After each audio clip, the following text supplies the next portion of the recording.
श्रोताओं, स्वागत है आपका दिवशल इफेक्ट्स में। तो आज हम जानेंगे एकांत के विषय में। जी हाँ, तो चलिए देखते हैं। एकांत मन की प्रकृति के अनुरूप परिभाषित और परिलक्षित होता है।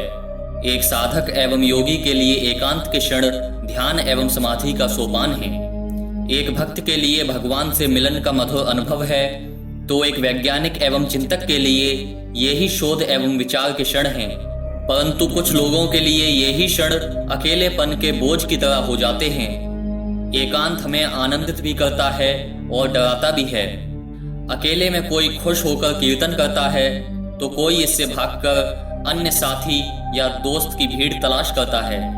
आखिर ऐसा क्यों होता है? क्या इसका मनोविज्ञान है कि एकाकीपन का अनुभव अलग अलग लोगों को अलग अलग प्रतीत होता है? दरअसल हमारा मन ही इसके केंद्र में है। यदि मन स्वस्थ, सुदृढ़ एवं शांत होता है, तो एकाकीपन हमारा सबसे बड़ा मित्र एवं शुभेच्छु बन जाता है। परंतु दुर्बल मन के लिए यही अकेलापन किसी भयानक स्वप्न के समान भीषण एवं डरावना लगता है।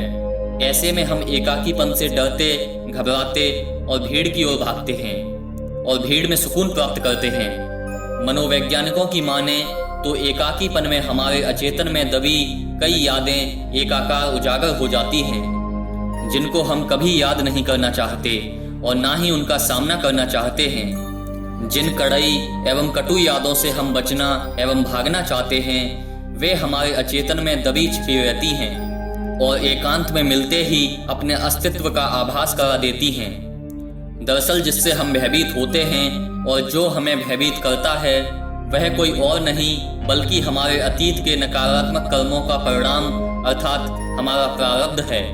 हम अकेले में किसी और से नहीं बल्कि स्वयं से डरते हैं। इस भय से बचने के लिए हम अपने मित्र, साथी या सहपाठी की तरफ दौड़ते हैं। समाज या परिवार की भीड़ में ये यादें दब जाती हैं, परंतु बंद होकर भी समाप्त नहीं होती। मनोवैज्ञानिक इसी खालीपन के पक्ष की ओर संकेत करते हैं। इनके अनुसार हम अधिकतर गलतियां एवं अपराध इसी अवस्था में करते हैं। इस संदर्भ में उनका कहना है कि अकेलेपन में गलत आदतें अपने पूरे वेग से हमें आक्रांत कर देती हैं और हम पूरी तरह आदतों के मकड़ जाल में फंस जाते हैं। दुर्बल मन के खालीपन में नकारात्मक चिंतन, आभासी भय, शंका कुशंका, संशय संदेह से भर जाता है और फिर उसके अनुरूप मानसिक वृत्तियां बनने लगती हैं। लंबे समय तक चलने वाला यह मानसिक व्यापार मानसिक रोगों को जन्म देता है। इससे बचने एवं निकलने के लिए सकारात्मक सोच, रचनात्मक चिंतन एवं सदाचरण की आवश्यकता है। सकारात्मक सोच से हम सदा स्वयं के प्रति सावधान एवं जागरूक बने रह सकते हैं। जागरूक बने रहने से चोर दरवाजे से नकारात्मक विचार प्रवेश नहीं कर सकते और हम सकारात्मक विचारों को बनाए रख सकते हैं। इसके लिए हमें स्वाध्याय करना चाहिए। स्वाध्याय मन का स्नान है, जिससे नकारात्मक विचार गल गल कर मिटते रहते हैं। और अकेलेपन का साथी है अच्छी पुस्तकें। जिनकी मित्रता अच्छी किताबों से हो गई, समझो वे कभी अकेले हो ही नहीं सकते, क्योंकि उनका मन सदा सद्विचारों में लगा रहता है। अकेलेपन से जन्मी समस्याओं से बचने के लिए हमें स्वयं को रचनात्मक एवं अच्छे कामों में नियोजित करना चाहिए। मन को अधिक समय तक व्यस्त रखना मुश्किल है, इसलिए मन को उस काम में व्यस्त रखना चाहिए जिसे वह पसंद करता है।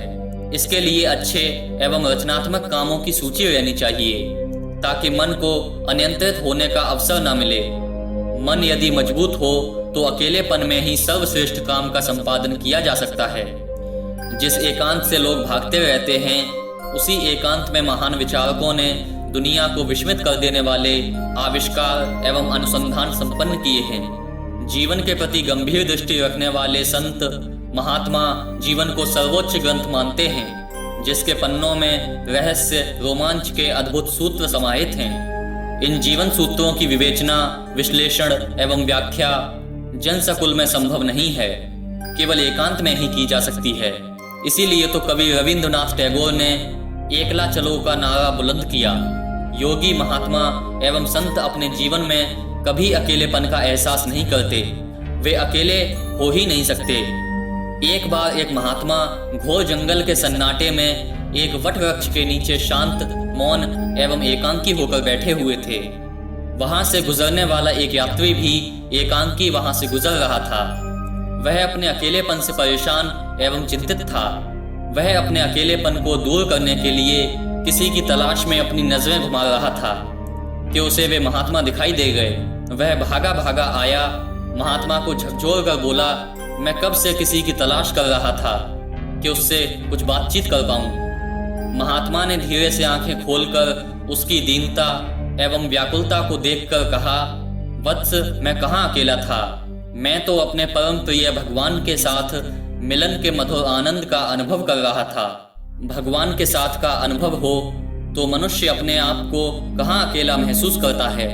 स्वामी विवेकानंद ने अकेले रहने का उपदेश देते हुए कहा था, अकेले रहो।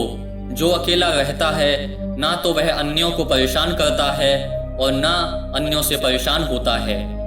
जीवन में अकेलापन एक वरदान बने, ना कि अभिशाप। अतः हमें श्रेष्ठ विचार, पवित्र भाव एवं सदाचरण के द्वारा अकेलेपन को दूर कर उसे मूल्यवान क्षण में परिवर्तित करना चाहिए। जिन क्षणों में सामान्य व्यक्ति घबराते हैं और चिंता युक्त हो जाते हैं, उन क्षणों को प्रभु का वरदान मानकर उन्हें साधना की अनुभूतियों में बदल लेने का काम महान तपस्वियों द्वारा ही संभव है।